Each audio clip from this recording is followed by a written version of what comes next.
All right, so a couple of years ago, I bought a monitor, my first monitor, and I thought it was pretty huge. Sadly, I was mistaken.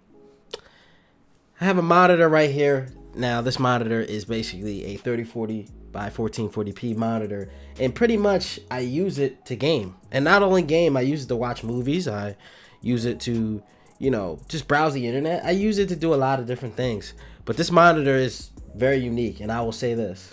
So what we have here today is the Asus ROG Swift PG35VQ 35-inch curved monitor. Now this monitor has HDR.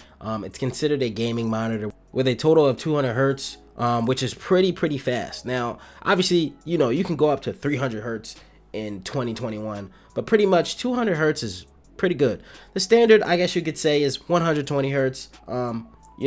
Regular PC gamers really go for the 144 hertz type of gaming feel, but 200 hertz is well enough. Now, not to mention, this is a 200 hertz monitor. It also has an input of 2 milliseconds, meaning the input lag, I guess you could say.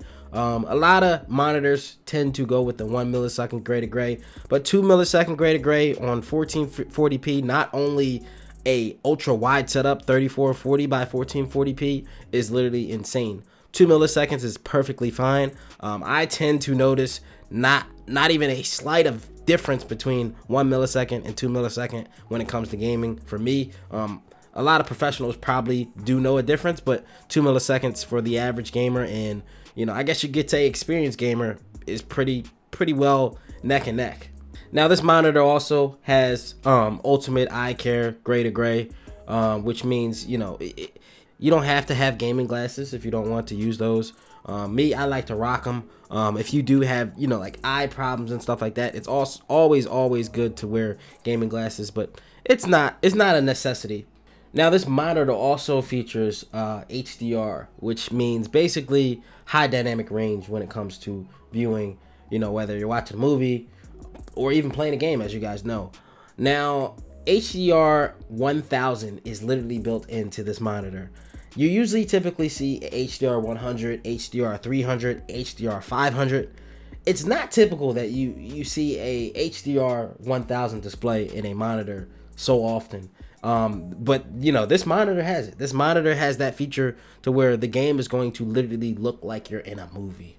Not to mention, like I said again, it is ultra wide meaning 21 by 9.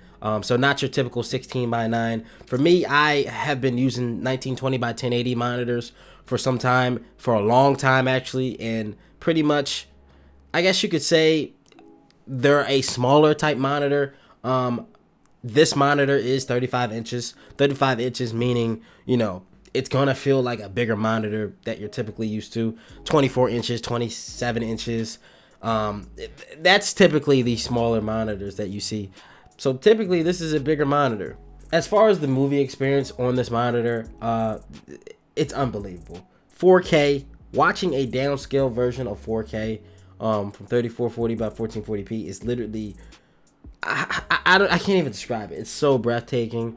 It is a different experience. Obviously, if I had like a 60-inch TV, it would be a different experience. But like on a 35-inch monitor, like I'm literally just like focused onto the monitor and nothing else.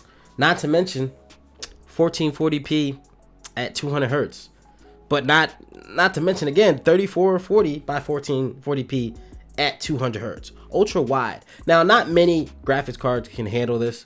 Obviously, if you got an RTX 30 series graphic card, this bad boy would be pretty easy to handle. But pretty much, if you have a RTX, I want to say RTX 2060 Super and higher, you'll be good to go and running this monitor and be able to hit high frames above 100 hertz. But getting that 200 hertz on this monitor is typically pretty hard if you don't have good hardware performance in your system. Okay, so my final thoughts on this monitor. Do you need this monitor? No, you don't need this monitor.